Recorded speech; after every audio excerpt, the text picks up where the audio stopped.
Bom dia, boa tarde, boa noite, pessoal. Sejam bem-vindos a mais uma aula de teoria de grupos, onde hoje nós vamos falar de grupos cíclicos ou retorno. Qual o sentido? Toda vez que você está num ambiente matemático, é interessante você classificar os objetos que você trabalha, a menos da noção de equivalência que você tem naquele contexto. Então, por exemplo, dentro do contexto de grupos, nós já vimos uma maneira técnica e formal de estabelecer uma equivalência entre grupos, que é através dos isomorfismos de grupos. É através de isomorfismos de grupos que a gente consegue distinguir se um grupo tem as mesmas características que um outro grupo ou não. Então, dentro daquilo que a gente está querendo fazer, os grupos cíclicos são aqueles que, num primeiro momento, são os mais fáceis de classificar. Por exemplo, hoje a gente vai ver que se eu fixar um número n e um grupo cíclico de ordem n, a menos de isomorfismo, existe apenas um único grupo cíclico de ordem n. Não é que existe apenas um ontologicamente. Mas se eu tiver dois grupos cíclicos de ordem n, a gente consegue mostrar que eles são isomorfos. E aí, o modelo que a gente consegue dizer que este é o único grupo de ordem n que é cíclico é o Zn com a soma. A gente vai mostrar isso hoje. A gente vai mostrar, por exemplo, que o único grupo abeliano infinito cíclico ou seja, cíclico infinito, é o grupo dos inteiros com a soma. Tá? Então é claro que isso não resolve todos os problemas de classificação de grupos, porque eu estou falando só de grupos cíclicos por enquanto. Mas a gente começa a resolver o problema de classificação no caso mais fácil, que são os grupos cíclicos. E aí, antes de começar a resolver esses problemas de classificação, no caso cíclico, a gente só vai registrar um resultado que a gente poderia ter feito antes já, mas realmente não sei porque que eu não fiz. É porque eu acho que a gente não tinha noção de índice de subgrupo ainda. Na primeira aula, na primeira ou na segunda aula, nós vimos que os únicos subgrupos de Z são aqueles que são formados pelo múltiplo de algum elemento, certo? São os subgrupos da forma NZ. Qualquer subgrupo de Z se realiza como um subgrupo dessa forma. E aí a gente consegue mostrar que um subgrupo gerado por N é subgrupo de um subgrupo gerado por M, somente se, essa parte que é muito fácil, somente se o M é um divisor de N. E aí nesse caso a gente mostra, usando o teorema de Lagrange, que o índice desse subgrupo gerado por N no subgrupo gerado por M é precisamente essa divisão desses dois números inteiros, que vai ser um número inteiro, na verdade positivo. Aqui a gente pode pegar até naturais, na verdade, porque o índice tem que ser um número natural, né? Então, isso aqui não digamos que não é uma restrição de forma alguma, porque todo subgrupo pode ser gerado por um número natural mesmo. Eu posso escolher um gerador positivo, ou zero, né? Se for o subgrupo trivial. E aí a gente consegue mostrar que o índice do subgrupo gerado por N em M é o N dividido por M. E isso daqui faz sentido porque o M é um divisor de N quando isso aqui acontece, né? Então se M divide N em Z, é porque o N sobre M, como eles são naturais, vai resultar num número natural. Então tudo bem a gente colocar essa fração aqui. Tá? Para a primeira parte, para essa equivalência, é bem tranquilo, porque olha só. Olha o que vai acontecer aqui. A gente consegue estabelecer uma equivalência nesse sentido. Ó. Observe que o subgrupo NZ está contido no MZ. Como isso daqui é o subgrupo gerado por N, né? Isso daqui está nos dizendo, então, que essa inclusão é equivalente a dizer que o N pertence ao MZ. Agora, dizer que o N pertence ao MZ, por definição, isso é dizer que o N é um múltiplo de M. Dito de outra forma, que o M é um divisor de N. Então, M divide N. Então, é bem tranquila essa equivalência. E essa segunda parte, a gente já sabe, por um teorema que nós já vimos, já sabemos, né? Já sabemos que, vou colocar assim, para ficar mais claro, que como o N, vamos ver aqui, ó, isso, NZ está contido, é subgrupo de MZ, está contido em Z, e tudo isso daqui é subgrupo normal, né, porque Z é um grupo abeliano. Então, como isso daqui acontece, então, a gente tem esse isomorfismo aqui, ó. O Z, se eu pegar Z e quocientar por NZ, e quocientar por MZ quocientado por NZ, certo? isso aqui é isomorfo, ok? Isso aqui é isomorfo ao Zm. A gente viu isso algumas aulas aí para trás, né? O quociente do quociente dá o quociente, né? Você pode cortar esse denominador em comum aqui. Cortar via isomorfismo, né? Então, esse isomorfismo está dizendo para a gente, então, que isso daqui acontece, ó. Que a ordem desse grupo quociente aqui, vou botar bem grandão assim, MZ, NZ, aqui é N embaixo, desculpa, isso. A ordem desse grupão é a ordem do Zm, certo? Já que eles são isomorfos, eles são grupos finitos, então a cardinalidade aqui é a ordem, dá no mesmo. Agora, pelo teorema de Lagrange, a ordem do grupo quociente é o quê? É a ordem do grupo de cima dividido pela ordem do grupo de baixo. Então, isso é, usando o teorema de Lagrange, isso é a ordem do Zn dividido pela ordem desse grupo quociente aqui. Tudo bem? Beleza. E isso tem que ser igual ao quê? Isso tem que ser igual a M. Isso tem que ser igual a M, que é a cardinalidade do Zm. Só que isso daqui está dizendo para a gente o seguinte, ó. Aqui em cima é N, aqui embaixo é a ordem desse grupo quociente, Mz por Nz, e aqui é M, né? E eu quero encontrar isso daqui, ó, porque isso daqui é o índice que eu estou procurando. A ordem desse grupo quociente é precisamente o índice de Nz em M. Nós já sabemos disso. Então, o índice, eu vou isolar esse verdinho aqui, ó. Então, o índice do Nz em Mz é o que? Se eu isolar isso daqui, eu vou jogar ele para cá e vou jogar esse M dividindo para cá. Isso é N sobre M, como a gente queria demonstrar. Tá bom? Então, isso fecha a demonstração desse resultado, que é você ficar aplicando o teorema de Lagrange e esse isomorfismo aqui. Você aplica o isomorfismo uma vez e o teorema de Lagrange algumas vezes aqui. Tá bom? Bem tranquilo. E aí, nesse resultado, a gente vai provar que o único grupo cíclico infinito que existe, a menos de isomorfismo, é o grupo abeliano dos inteiros com a soma, obviamente, né? Que é cíclico também, né? O grupo dos inteiros é gerado pela unidade, por 1.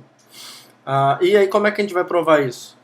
A gente vai provar isso dizendo o seguinte, olha, se eu tenho um grupo cíclico infinito qualquer, e A, já que ele é cíclico, ele tem um gerador, certo?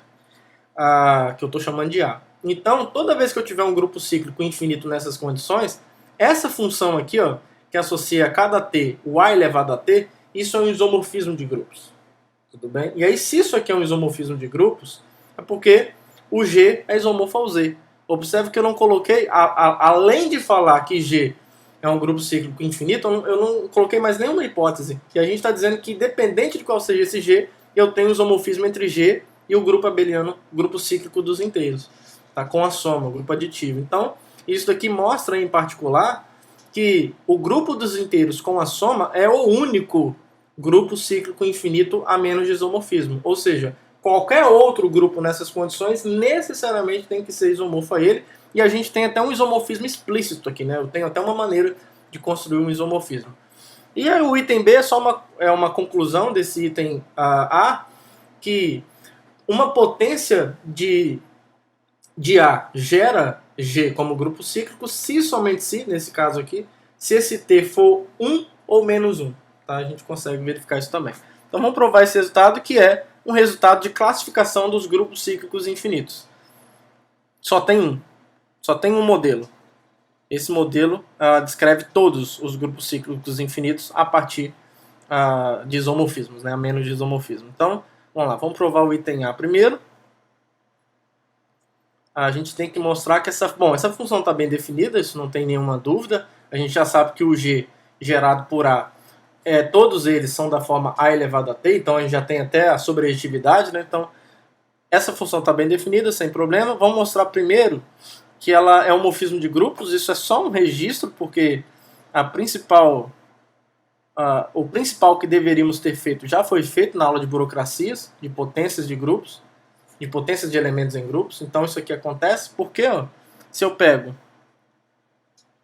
a gente pega aqui, S e T, ou T e S, números inteiros, então isso aqui acontece, quando eu aplico f de t mais s, isso por definição é a elevado a t mais s, e a gente já sabe que para potência com a mesma base, isso é a mesma coisa que a elevado a t vezes, esse vezes aqui é a operação do grupo G, a elevado a s, e isso por definição é f de t vezes f de s. Então f preserva as operações envolvidas. A operação envolvida aqui no z é a soma, e a operação de g está aqui entre o f de t e o f de s. Tá? Então isso aqui prova que o f é um morfismo de grupos. Tá? Que f é sobrejetiva já segue desse fato. Já sabemos que G é o subgrupo gerado por A, e nós já vimos que o subgrupo gerado por um elemento é dessa forma aqui, ó, A elevado a T contém Z. Tá? Então isso aqui, por definição, é a imagem, né, da F. Né? Então isso aqui mostra, por exemplo, que a F é sobrejetiva. Observe que até agora a gente não usou o fato do grupo ser infinito, né? E a gente vai usar agora, porque quando eu digo que G é um grupo cíclico infinito, é porque a ordem desse elemento A é infinita. E agora a gente vai usar isso para provar que a F, nesse caso, tem que ser injetiva. Por que isso acontece? Ó? Então, se eu pegar... Vamos mostrar que F é injetiva. Se eu pego dois elementos inteiros com a mesma imagem, tais que F de T é igual a F de S, então, isso está me dizendo que A elevado a T é igual a elevado a S, certo? Isso implica em quê? Isso implica que se eu multiplicar por A elevado a menos S em ambos os lados, de um lado eu vou ter A elevado a T menos S, e do outro eu vou ter o elemento neutro do grupo. E agora, como a ordem de A é infinito, como isso daqui acontece, ó, a ordem de A é precisamente a ordem do subgrupo gerado por ele, né, que é o G. E isso eu estou assumindo que é infinito. Como isso aqui acontece, então... A não tem potências dando o elemento neutro, a não ser que esse número inteiro que eu estou escolhendo seja o zero, certo? Porque nós provamos que um elemento tem ordem finita somente se existe um inteiro não nulo, tal que A elevado a esse elemento é a identidade. Então, se não existe... Agora, se a ordem de A é infinita, é porque não existe um inteiro desse tipo. Então, se está aparecendo um inteiro aqui cuja potência de A por ele é o elemento neutro, é porque esse inteiro tem que ser zero. Tá? Então, isso aqui implica, como a ordem infinita, que o T menos S tem que ser zero. Tá? E aí, se T menos S é zero, é porque o T é igual a S. Então, pegamos dois elementos inteiros, tais que a imagem de T por F é igual à imagem de S por F, e provamos que necessariamente o T tem que ser igual a S. Tá? Portanto, F é injetiva, e aí acabou. Né? A gente mostrou, então, com isso, que F é um isomorfismo de grupos.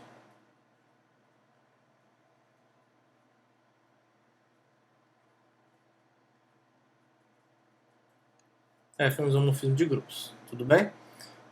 Beleza. Agora, o que a gente vai verificar aqui no item B? No item B, a gente vai verificar que se tiver alguma potência de A que também gera G nesse caso, não tem jeito. O T tem que ser 1 ou menos 1. Ou seja, se eu tenho um gerador de um grupo cíclico infinito, então eu só tenho mais um outro gerador, é o A menos 1. Fora esses dois, nenhum dos outros mais, nenhuma potência de A vai poder ser um gerador de G se ele for infinito. Tá? E aí como é que a gente prova isso? Vamos para o item B aqui. Ó.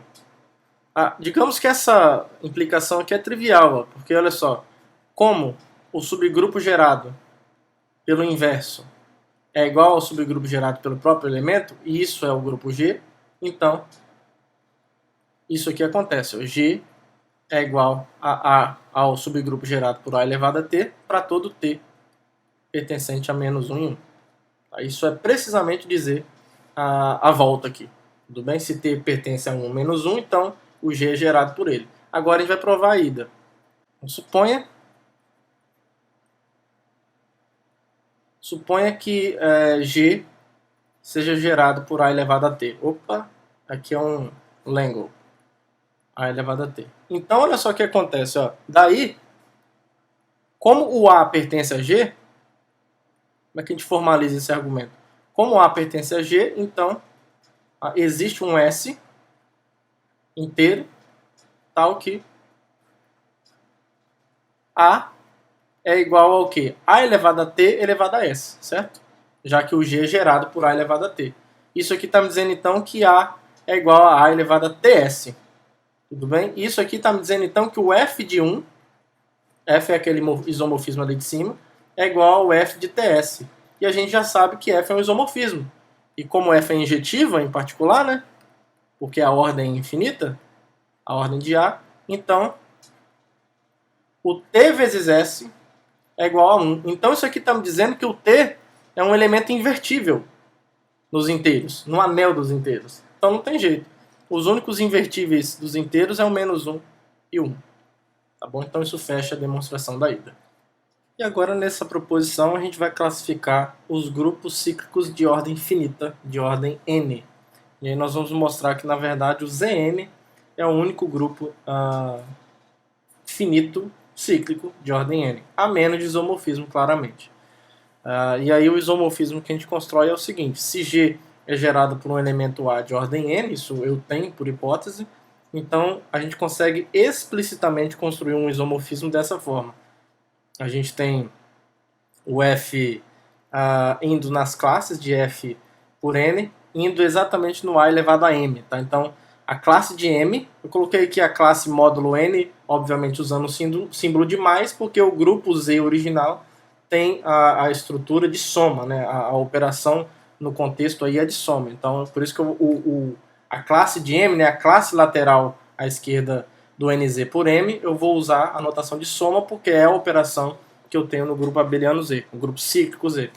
E aí o que a gente vai mostrar é que essa função está bem definida, né? Que associa cada classe de M à potência A elevado a M.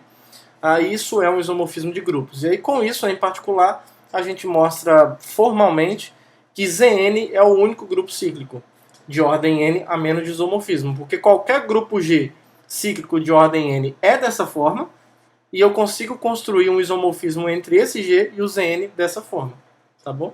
E no item B, seguindo meio que um protocolo parecido com a proposição anterior, a gente mostra que uma potência A elevado a T é um gerador desse grupo G cíclico de ordem n, se somente se o MDC entre esse T e esse N fixado é 1. Se somente se o T é primo com N, né? São primos entre si. Tá bom? Então, pela proposição anterior, nós vimos, vamos provar o item A então, né? Na proposição anterior, vimos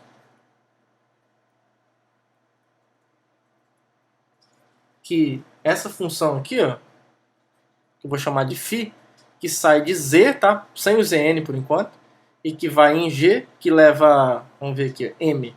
M e leva em A elevado a M. Isso daqui é um morfismo, independente se o grupo cíclico é infinito ou não, essa função aqui é um morfismo sobrejetivo de grupos. Certo? Isso aqui é um morfismo sobrejetivo de grupos. E aí olha só o que acontece. Se a gente mostrar que o núcleo de φ é exatamente o subgrupo gerado por n, acabou. Certo? A gente usa a propriedade universal do quociente ou o primeiro teorema de isomorfismos para obter esse isomorfismo explicitado ali na função f. Tá? Então observa o seguinte, vamos mostrar então, que vai ser bem tranquilo, que o núcleo dessa função φ é exatamente o subgrupo gerado por n. Como é que a gente mostra isso? Acho que dá para a gente fazer uma sequência de equivalências. O M está no núcleo de φ, se somente se o φ de M é o elemento neutro do grupo G. Isso acontece se somente se o A elevado a M é igual a E, certo? E a gente já sabe que como o A tem ordem finita, né, tem ordem N, uma potência dele resulta na identidade, no elemento neutro, se somente se a ordem de A divide M. Só que a ordem de A é precisamente o N, certo? Aqui, ó. O G é o subgrupo gerado por A, que tem ordem N, por hipótese. Então, isso está me dizendo que a ordem de A é N. Então, N divide M, o que é equivalente a dizer que o M está no subgrupo gerado por Z. Então, essa igualdade aqui está estabelecida, certo? Então, pelo primeiro teorema de isomorfismos,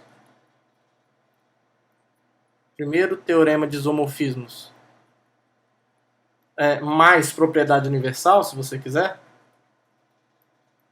essa função aqui, ó, universal do quociente, né? essa função aqui, f, definida no z quocientado pelo núcleo, que é o nz, que leva na imagem do φ, que é precisamente, já que φ é sobrejetivo, é todo o g, que pega a classe de m por nz e leva no φ de m, que é precisamente o a elevado a m, isso aqui é um isomorfismo de grupos. Então já sai direto, a gente não precisa... Lembra que isso daqui é a imagem de φ, né? Então isso aqui é um isomorfismo de grupos. A gente não precisa nem fazer mais conta nenhuma, tá bom? Então essa f definida dessa forma é um isomorfismo de grupos. E aí para o item B, provando a ida aqui então vamos supor que o t seja um número inteiro. Suponha que G seja o subgrupo gerado por A elevado a t, né? Então isso significa que o A pertence, vamos lá, ao subgrupo gerado por A elevado a t, o que implica que existe um S inteiro, tal que a gente está seguindo um protocolo parecido com o anterior, né? Que A é igual a elevado a t elevado a S, que é A elevado a ts, certo? O que nos diz que A elevado a 1 menos ts, é só multiplicar pelo inverso do ATS aqui do lado, é igual à identidade, certo? O que nos diz que, vamos ver aqui, ó. Vou usar a função φ aqui, ó. Isso nos diz que a função φ ali do item A de 1 menos ts é o elemento neutro, o que nos diz que 1 menos ts, nem precisava, né? Dá pra gente fazer mais direto aqui. Não tá errado não, mas olha só. Isso aqui tá dizendo, isso aqui diz que a ordem do A divide 1 menos ts. 1 menos ts, o que nos diz que o n divide 1 menos ts, e aí isso aqui está dizendo então que existe um R inteiro, tal que o 1 menos ts é igual a R vezes n, o que implica que 1 é igual a, vamos ver aqui, ó, R vezes n mais S vezes t.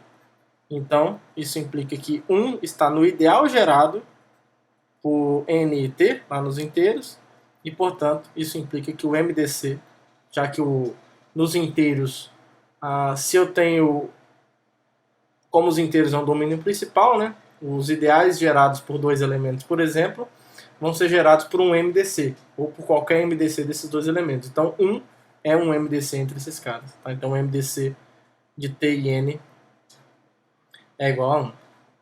Tudo bem?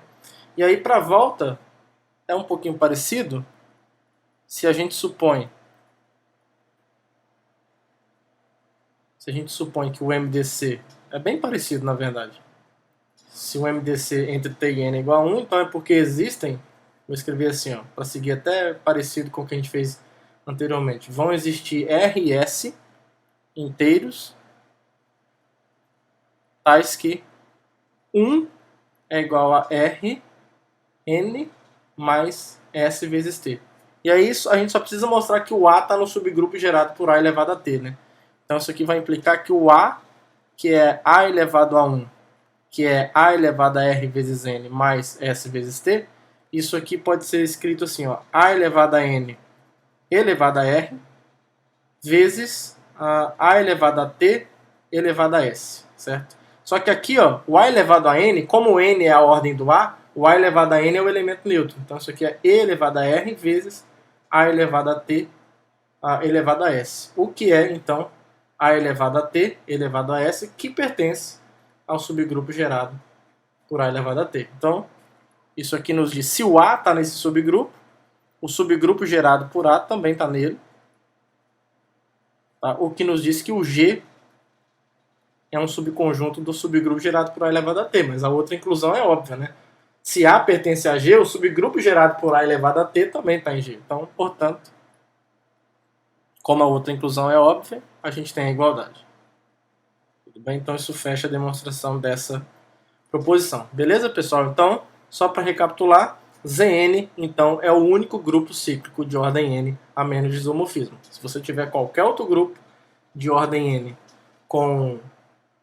sendo cíclico, né, então ele tem que ser isomorfo ao Zn, certo? E aí, como um corolário, se a gente olhar para o grupo dos invertíveis de ZP, isso é isomorfo ao grupo aditivo ZP-1Z, certo? Porque olha só, a gente já sabe, uma demonstração rápida aqui, ó, como P é primo,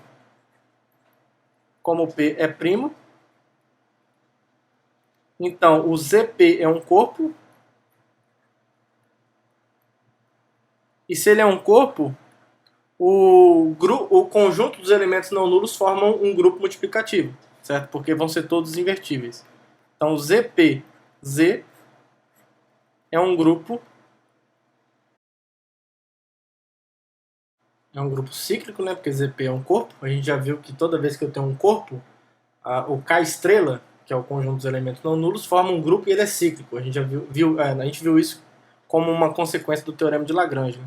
E aí, se ele é um grupo cíclico e tem, com certeza, isso daqui tem P-1 elementos, porque a quantidade de elementos disso daqui, vamos lembrar aqui, ó, e como isso daqui é um grupo cíclico, vou escrever melhor, e a quantidade de elementos desses caras é precisamente o φ de P, a função de Euler, né? A função de Euler diz quantos elementos de 1 até P são primos com P. Mas como P é primo, isso daqui é exatamente P-1. Então esse cara é um grupo cíclico com P-1 elementos. Então, pela proposição anterior, como para cada n existe um único grupo a menos de isomorfismo, e esse grupo é o Zn, eu vou trabalhar com n igual a P-1. Então, pela proposição anterior, o ZP, o grupo multiplicativo dos invertíveis de ZP, que aqui é a mesma coisa que os elementos não nulos, porque eu tenho um corpo, isso é isomorfo ao Z. Qual é a quantidade de elementos? P-1, né? Então, ZP-1Z. Tudo bem? Então, a gente tem esse isomorfismo como um corolário. E aí, nessa proposição, para a gente esmiuçar mais o estudo dos conjuntos, dos grupos cíclicos, melhor dizendo, a gente vai mostrar primeiro, dado qualquer grupo cíclico, todo subgrupo de um grupo cíclico é cíclico. E aí a gente vai refinar um pouquinho mais essa informação à medida que a gente colocar mais alguma informação nesse subgrupo que a gente está trabalhando. Então, se eu tenho um grupo cíclico, necessariamente eu tenho um elemento A em G que gera esse grupo, certo? Aqui eu não vou assumir que esse grupo nem é finito nem é infinito. A gente não vai assumir nenhuma dessas hipóteses. Tá? Ele é um dos dois, mas a gente não vai assumir nenhum dos dois. Então, primeiro, dentro dessas condições mais gerais possíveis no contexto de grupos cíclicos, se H é um subgrupo de G, então H é cíclico. A gente vai mostrar isso. E aí, de maneira mais precisa, a gente vai mostrar que esse H ou é apenas um subgrupo trivial, ou, no caso em que ele tem mais elementos, ele é gerado por essa potência do A. Ele tem que ser gerado por A elevado a R, onde o R é o mínimo, é o menor valor natural, é o menor inteiro positivo, tal que essa potência de A por esse valor positivo pertence ao subgrupo H. Tá bom? Então você consegue até encontrar uma maneira de obter o gerador do subgrupo H em termos do gerador do subgrupo G. Como? Olha para todas as potências de A com expoentes positivos. A primeira que cair no H, esse é o gerador de H. É isso que a gente vai provar. Tá bom? E aí no item B, como uma consequência desse item A, se o grupo G, aí sim, se o grupo G for finito, né, e a ordem desse gerador for N, e o H não é o elemento, não é o subgrupo trivial, porque esse caso não interessa pra gente por enquanto, então a gente consegue concluir, na verdade, direto pelo teorema de Lagrange, que o R vai dividir o N, e mais que a quantidade de elementos de H é exatamente N sobre R.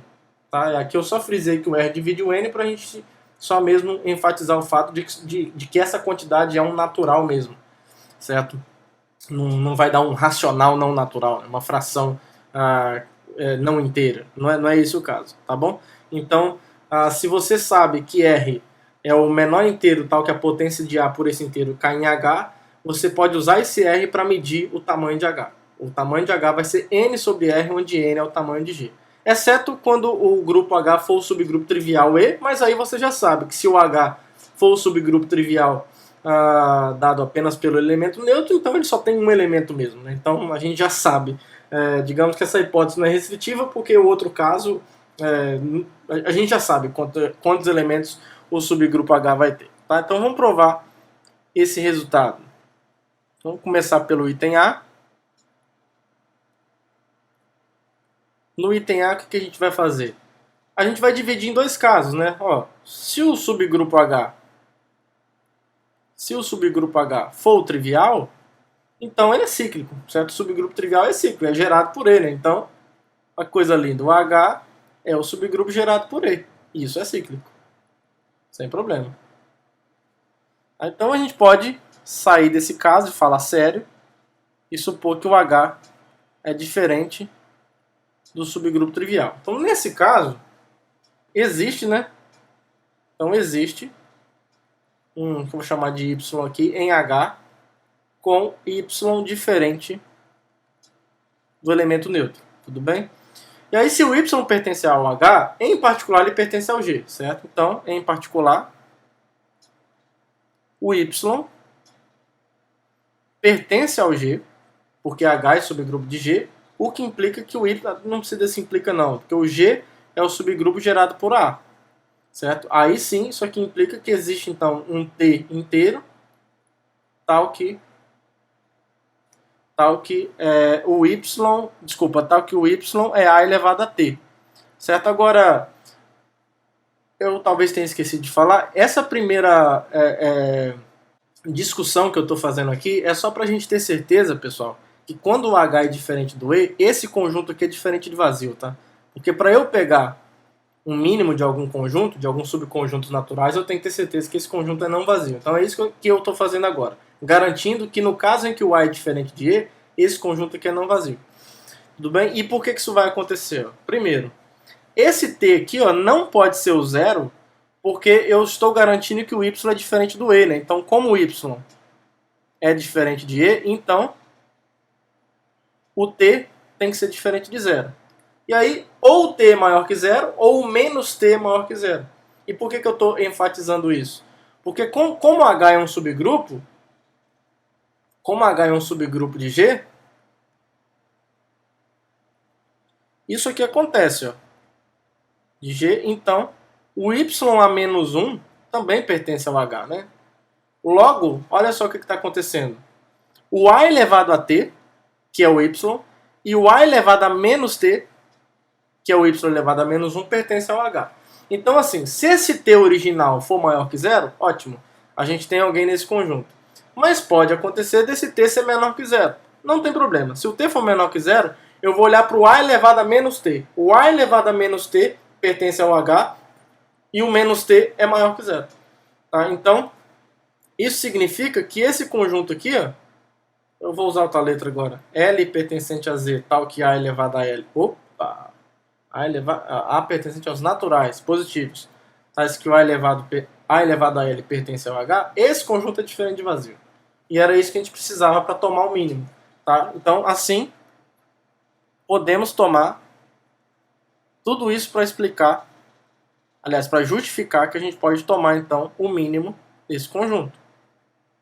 L natural, tal que o A elevado a L pertence ao H. Então eu vou olhar para o menor inteiro positivo, tal que a potência Lésima dele pertence ao H.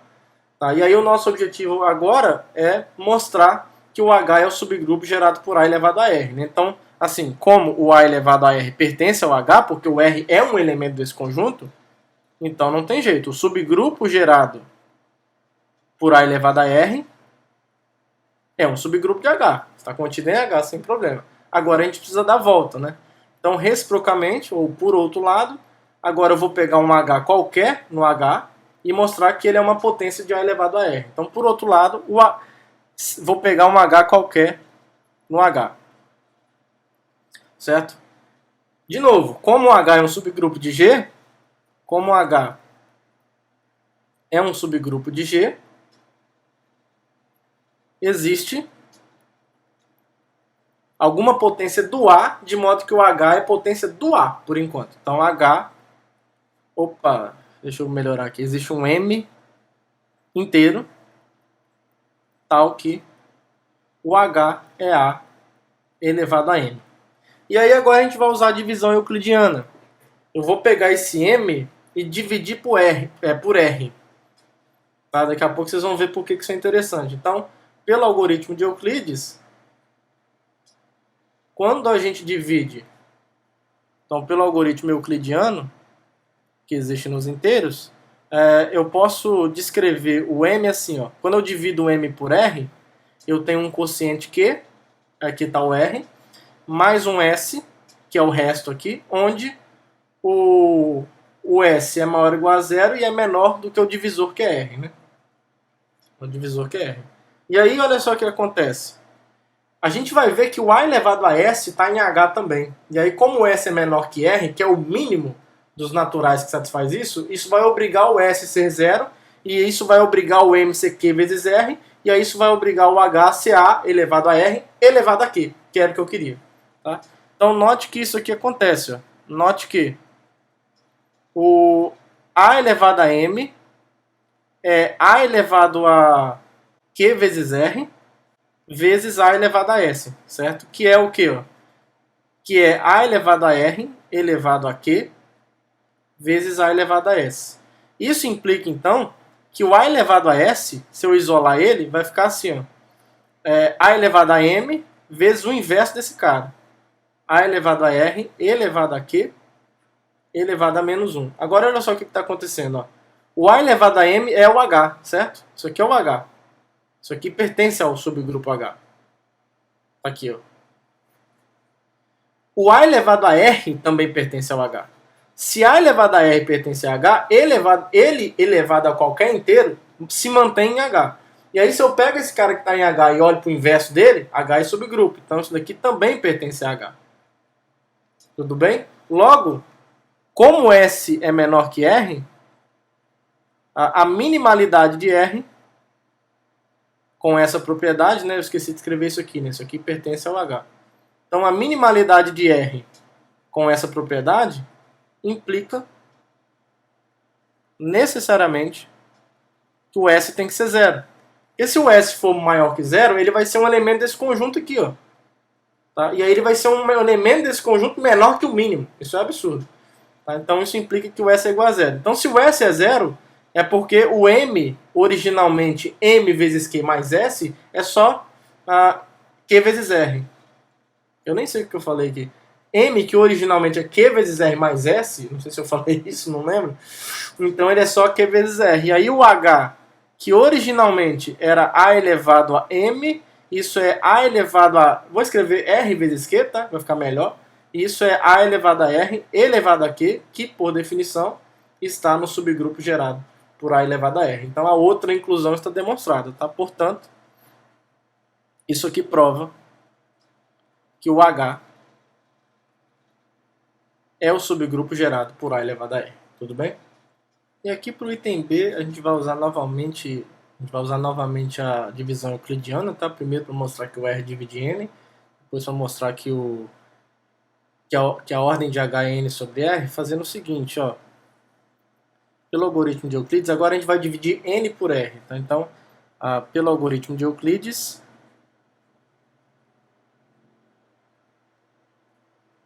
euclidiano, existem, vou usar a mesma notação, Q e S naturais, tais que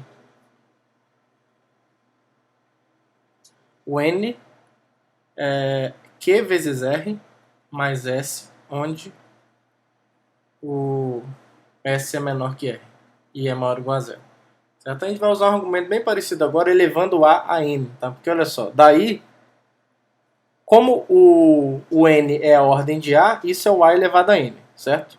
E aí, por outro lado, isso daqui é o A elevado a R elevado a Q vezes A elevado a S, certo? E aí, de novo, aí agora é a mesma coisa, ó, o A elevado a S é igual a elevado a R elevado a Q elevado a menos 1, né, o inverso disso. Tudo bem? E aí, agora, isso aqui pertence a H, né? Mesma coisa que a gente usou aquela hora.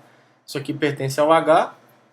E aí, pela minimalidade do S, tal que o A elevado a S pertence ao H, minimalidade de R, tal que isso acontece, o S não pode ser maior que zero, senão ele seria um elemento daquele conjunto menor do que o mínimo. Tá? Então, de novo, isso aqui tem que implicar que o S é igual a zero. Mesma coisa, tá? E aí, portanto, isso aqui tem que implicar que o N é Q vezes R. Tá? Então isso implica necessariamente que o R divide N, certo? E que o Q é exatamente o N dividido por R. Tudo bem? Agora, olha só o que acontece. A gente já sabe que a ordem de A é N, né? A ordem de A é N, que é a mesma coisa que Q vezes R. A gente já provou em algum exercício aí para trás que quando isso aqui acontece, então a ordem de A elevado a R é precisamente, se eu tiro o R daqui, sobra só o Q, tá? Então isso aqui tem ordem Q. Tudo bem? Agora, a ordem de A elevado a R é a ordem do subgrupo gerado por A elevado a R. E isso é o quê? Q. É o N sobre R, né? Que é o Q. Só que o subgrupo gerado por A elevado a R é precisamente o H. Tá bom? Então, a ordem de H é exatamente N sobre R. Isso encerra a demonstração. Tá, pessoal? É claro que a gente usou o fato do H ser diferente do E só mesmo para trabalhar com esse R, né? Quando a gente assume que o H é diferente de E, então esse conjunto aqui é não vazio, posso falar do mínimo dele, tá? Então é só isso mesmo. Beleza? Então isso fecha a demonstração desse resultado. Então se R é a menor potência que cai em H e o G tem N elementos, então o subgrupo gerado por A elevado a R tem N sobre R elementos. Eu acho que eu falei que eu ia usar o teorema de Lagrange, mas nem foi isso que a gente usou, né? A gente usou um exercício que a gente provou lá atrás, que fala exatamente sobre essa implicação aqui. E aqui nessa proposição, a gente vai provar uma espécie de recíproca do teorema de Lagrange para grupos cíclicos infinitos. Errou! O que esse resultado está dizendo? Então, primeiro de tudo, a gente tem um grupo cíclico de ordem n, e eu coloco aqui um gerador dele, né? Já que ele é cíclico de ordem n, ele é gerado por algum elemento de ordem n, que fica dessa forma. O teorema de Lagrange diz o seguinte, olha, se eu tenho um subgrupo, então a ordem dele tem que dividir a ordem do grupo original. Mas ele não diz nada a respeito de, caso eu tenha um divisor da ordem do grupo original, se necessariamente existe um subgrupo com aquela ordem. Ele só diz que se eu tenho um subgrupo, então a ordem divide. Mas ele não diz que se eu tenho um número que divide a ordem, se necessariamente esse número se realiza como a ordem de um subgrupo de G. A gente vai mostrar que para grupos cíclicos de ordem n, isso acontece. Tá? Então, a gente vai mostrar que se D é um número natural divisor de n, que é a ordem desse grupo G, então necessariamente existe um único subgrupo de G com ordem D. Tá? E é, na verdade, o subgrupo gerado por A elevado a ND, a N sobre D. Tá bom? Pelo teorema anterior, esse subgrupo aqui tem ordem exatamente N sobre D. Errou! Tem ordem exatamente N sobre D, que é exatamente D. Tá? E a gente só tem que mostrar a unicidade, né? Então eu posso olhar para esse subgrupo. Essa potência aqui está bem definida, tá? No sentido de ser um número inteiro, na verdade natural. Porque se o D é um divisor de N, o N sobre D é um número natural nesse caso. Então eu posso falar desse número aqui. Esse aqui é o R, no caso anterior. Tá? Então, primeira coisa. Esse número aqui, ó, como D divide N, então, se eu pegar R como sendo o N sobre D, é um número inteiro, né? Na verdade, que é um número natural, porque ele é positivo. Tá? E A elevado a R, né? Então, A elevado a R, que é o A elevado a N sobre D, é um subgrupo. É um subgrupo de G. Certo? Agora a gente quer mostrar que ele é o único subgrupo de G de ordem D. Tá? Então, olha só. Se a gente pegar... Vou pegar agora um subgrupo, seja H, um subgrupo de G de ordem D.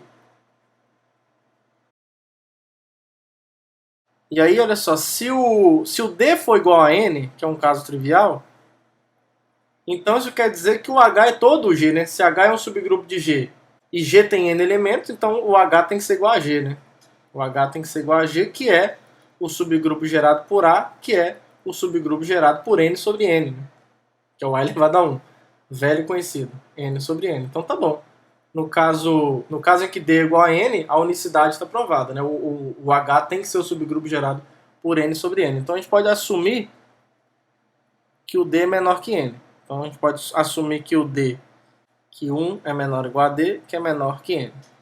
Se o D for igual a 1 também não tem muito problema, né? Ó, é um outro caso trivial, para a gente fugir desses casos triviais. Se D é igual a 1, então o H, se ele tem ordem 1, é porque ele é o subgrupo gerado por E, né? Que é o subgrupo gerado por A elevado a N. Porque o A elevado a N é o elemento neutro. Porque N é a ordem de A. Tá? Então, que é exatamente N sobre 1, né? A elevado a N sobre 1, tá aqui o D aqui embaixo. Também sem problema. Então a gente pode supor que o D está entre 1 e N. E aí a gente pode tomar o R aqui, ó. Eu vou, só para não usar a mesma letra, vou chamar R', por exemplo. R'. Vou tomar R' como sendo o mínimo desse conjunto L natural, tal que o A elevado a L pertence ao H. Então já sabemos pela proposição anterior,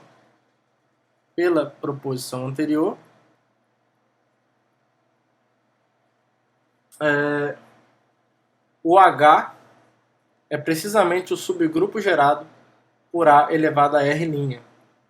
E como a gente está fora dos casos triviais, né, o H tem mais de um elemento, a gente já sabe também pela proposição anterior que a ordem de H é precisamente o N sobre o R', né? Só que a ordem de H, a gente está assumindo que é D. Aqui, ó. O H, eu peguei um subgrupo de ordem D. Então isso significa que o D é o N sobre o R', o que implica que o R' é o N sobre D, que é o que a gente chamou de R aqui em cima. Certo? Então isso significa o quê? Que o R é igual a R'. Logo, acabou, né? Assim, o H é o subgrupo gerado por A elevado a R, porque o R é igual a R', que é o subgrupo gerado, o R não é o N sobre D, pronto, está aqui. É o subgrupo gerado por A elevado a N sobre D, que foi como nós definimos o R aqui em cima, né? E tem, né? E possui quantos elementos? A ordem de H, nós vimos que é N dividido por esse número aqui, né? N sobre D, que é igual a D. Então tá certo, né? Esse grupo aqui, talvez essa conta a gente deveria ter feito ali em cima. Porque aqui eu já peguei o H com D elementos, né? Aqui que talvez seja interessante. Isso aqui é um subgrupo de G com... Deixa eu continuar aqui, ó, só pra... Né, esse cara aqui é o subgrupo gerado por A elevado a N sobre D. E isso daqui tem o quê? Ó? Tem N sobre D elementos. Pela proposição anterior. Então, esse daqui é um subgrupo de G com D elementos e a gente mostra que ele é o único dessa forma. Certo? Estabelecemos então aqui a igualdade, pegamos um H qualquer, subgrupo com D elementos e vimos que necessariamente ele tem que ser o subgrupo gerado por A elevado a N sobre D. Tá bom, pessoal? Então isso prova essa unicidade e aí essa recíproca em certo sentido do teorema de Lagrange para grupos cíclicos de ordem N. E aí, caminhando para o fim da nossa aula, a gente vai mostrar que se eu tenho um morfismo sobrejetivo de grupos, é um resultado interessante para a gente registrar um fato. Se o G, né, se o grupo que está no domínio é cíclico, então o grupo que está no contradomínio também tem que ser cíclico. Tudo bem? Isso daí vai implicar, por exemplo, que se eu tenho dois grupos isomórficos, um é cíclico somente se o outro é cíclico, né? Já que quando eu tenho isomorfismo, em particular, eu tenho um morfismo sobrejetivo. Então, como é que a gente prova isso? Ó? Por hipótese, quando eu digo que G é cíclico, eu digo então, isso quer dizer que existe um A pertencente a G, tal que o G é o subgrupo gerado por A, tá bom? E aí a gente só vai mostrar mesmo que o subgrupo... Opa, desculpa. A gente vai mostrar que o H, né? Eu falei H subgrupo, né? É a estética aqui gritando no ouvido da gente. Psicologia. A gente vai mostrar então que se o G é gerado por A, quando eu tenho um morfismo sobrejetivo, o grupo que está no contradomínio é gerado pela imagem desse gerador. Tá bem razoável o resultado. A gente vai mostrar isso. Essa inclusão aqui é óbvia, né? É por definição. F de A pertence a H. Então, o subgrupo gerado por ele, bom, é um subgrupo, né? Então isso daqui é imediato. A gente só tem que provar outra inclusão, na verdade. Que vai ser muito fácil também. Porque se você pega um H pertencente a H, quero mostrar que ele é uma potência do f de A. Então, aí você usa a sobrejetividade. Como f é sobre, como f é sobrejetiva, então essa f vai admitir um G tal que o H é f de G. Certo? E aí o G é cíclico, né? Então, como o G é o subgrupo gerado por A, então existe, digamos, um T inteiro tal que o A, tal que o G é A elevado a T. Certo? E aí acabou. Logo, o H, que é o que você quer escrever como uma potência do f de A, é f de G. E isso aqui é f de A elevado a T. E aí a gente já sabe que morfismos preservam potências em grupos. Tá? Então isso daqui é o f de A, pausa dramática, elevado a T, que pertence ao subgrupo gerado por f de A. Então essa igualdade está devidamente demonstrada, portanto H é cíclico. Tá? Então a gente provou algo até melhor, né, nesse resultado. A gente viu que morfismos sobrejetivos levam um gerador do grupo cíclico no outro gerador. Né? Dá até para melhorar aqui, né? Torna o estado mais preciso. Né? Se o G, melhor ainda, se o G é um subgrupo gerado por A, então, se a gente precisar dessa coisa explícita, o H é gerado por f de A, claro, se f for sobrejetivo. Se f não for sobrejetivo, você conclui pelo menos que a imagem de f é um subgrupo cíclico do grupo maior H. Tá? E aí a gente aplica esse resultado, bom, só para registrar aqui, vale a pena, como um corolário, se você tem um isomorfismo de grupos,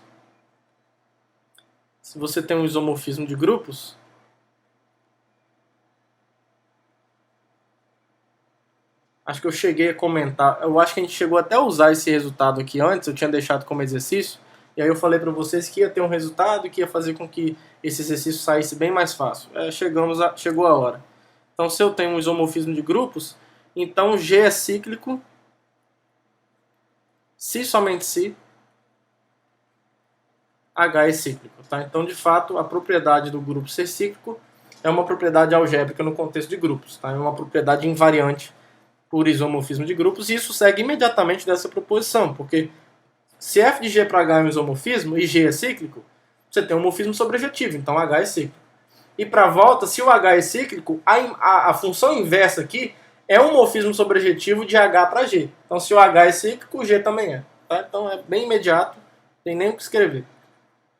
Tá bom? Então esse corolário é imediato. E aí para finalizar, a gente aplica essa última proposição para mostrar que o quociente de qualquer grupo cíclico por um subgrupo normal continua sendo um grupo cíclico. Na verdade, a gente nem precisa assumir que esse subgrupo é normal, porque como G é um grupo cíclico, então ele é abeliano. E aí, se ele é abeliano, todo subgrupo é normal. Tá? Então a gente pode enunciar desse jeito aqui mesmo. Se G é um grupo cíclico e H é um subgrupo de G, automaticamente ele é normal e o G quocientado por H é cíclico. Tá? E a demonstração é automática, porque olha só, como G é cíclico, só para registrar, então G é abeliano, o que implica que o H é um subgrupo normal de G e, portanto, o quociente é um grupo, né?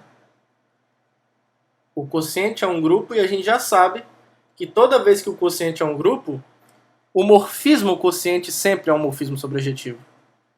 Esse morfismo aqui, ó, que pega x e leva na classe de x por h, é um morfismo sobrejetivo de grupos.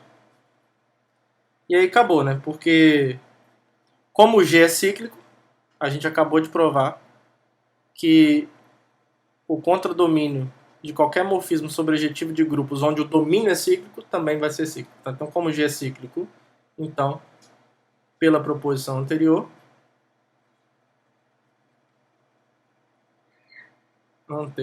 o quociente é um grupo cíclico.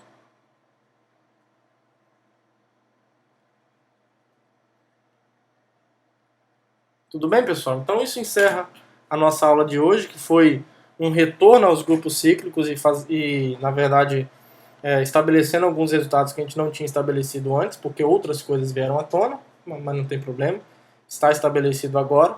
E já começamos a lidar com o problema de classificação, e como tudo em matemática, a gente começa pelos casos mais simples. Os grupos mais simples que existem são os grupos cíclicos. E aí, dentre esses, a gente começou a analisar quais deles eram mais fáceis de ser classificados. Então, os grupos cíclicos infinitos, o único modelo que existe é o dos grupos abelianos, um modelo a menos de isomorfismo. Né? Tem outros, mas para ser cíclico e infinito, tem que ser isomorfo ao grupo dos inteiros com a soma. E os grupos cíclicos de ordem n só tem um a menos de isomorfismo, que é o Zn. Tá? Mais para frente a gente vai continuar com esses problemas de classificações e a gente vai ver que nem sempre vai ter um modelo só para descrever todos a menos de isomorfismo. Tá? Em alguns momentos a gente vai precisar de mais alguns modelos para dizer que qualquer um que existe é um desses aí, a menos de isomorfismo. Tá? Nem sempre vai ser um só não, mas isso é um problema que a gente vai ver mais para frente. Tá bom? Então espero que vocês tenham gostado, que todos tenham um bom dia, uma boa tarde, boa noite. Um abraço para todo mundo e até a próxima aula. Tchau, tchau.